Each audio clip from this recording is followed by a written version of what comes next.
البته انجمنی پارێزگای کەرکووک لە 4 بڕیارێکی دەرکرد بە کۆی دەنگ کە داواکە لە سەرۆکۆزیران دکتۆر حەیدەر عەبادی دەست پێ بکە بە ڕیفراندۆم لە شاری کەرکووک بە پێی مادەی 140 و قۆناغەکانی. دیارە ئەم قۆناغەکانی مادەی 140 لە سیوەکی 12 2007 تەواو بوو. لەو کاتە انجمنی پارێزگای کەرکووک بڕیاریدا کە ئەگەر حکوومەت وەڵامێکی نییە داواکەین بەگەڕانەوە بۆ هەرێمی کوردستان. ئەو بوو دوایی لەبەر بارودۆخێکی سیاسی و لەبەر دروستکردنی بابی حکوومەتێکی نیشتیمانی کە پێوتە تشکیل وحدە الوطنیە حکوومەتەکەی مالکی و حکوومەتەکەی عەبادی بڕیاریاندا کە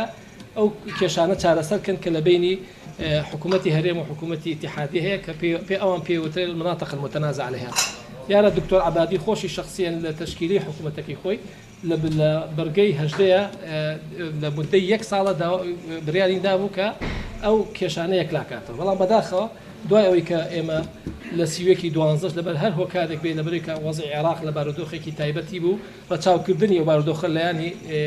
کوردەوە بە شێوازی کشتی و سیاسەتمەدەرانی کورد و سەرکردایەتی سیاسی کورد کە لەو کاتەشم بەبیرم دیەگەر دواخستنی استفتا و ڕیفرادۆم ئەگەر کارەکە هونەری بێت ئێمە کێشەمان نیە بەڵام ئەگەر کارەکە سیاسی بێ قبول نەکراوە لە پەرلەمانی کوردستان ئەم پەیامە ئاراستەی حکوومەتی اتحادی کرا نەیانتوانی ئەو خاڵە بەرنەڕێەوە. دیارە حکوومەتی اتحادی یەک لە دوایەک ئەم دەستی بەدەستی بە شاری کەرکووک و ناوچە کوردستانەکانی دەروی هەرێمی کوردستان کردووە. ئێمە لە 4 داوامان کرد لە حکوومەتی بۆ دوجار داوامان کرد لە حکوومەتی اتحادی لە سەرۆکۆزیران دەست پێ بکە بە جێبەجێکردنی ڕیفراندۆم لە شارەکەیان. دیارە وەڵامەکەی بەداخەوە وەڵامی کە پێمان گەشتووە ئمە بە بریارێکی فەرمی دامانە حکوومەتی اتحادی بریارەکەی انجومەنی پارێزگای کەرکووک ئەوانش وەڵامیان بەم شێوازە بوو کە لە 15 و لە 21 ئەم بڕیارەیان دەرکردو لە ئامانەی عام و لە مەکتەبی ڕئیسی وزەرا کە ئێمە ئیجراکردنی ڕیفراندۆم لە کەرکووک و ناوچە کوردستانەکانی دەروی هەرێمی کوردستان پێ ناکردرێت بەو عیبارەتە کە رووسێتی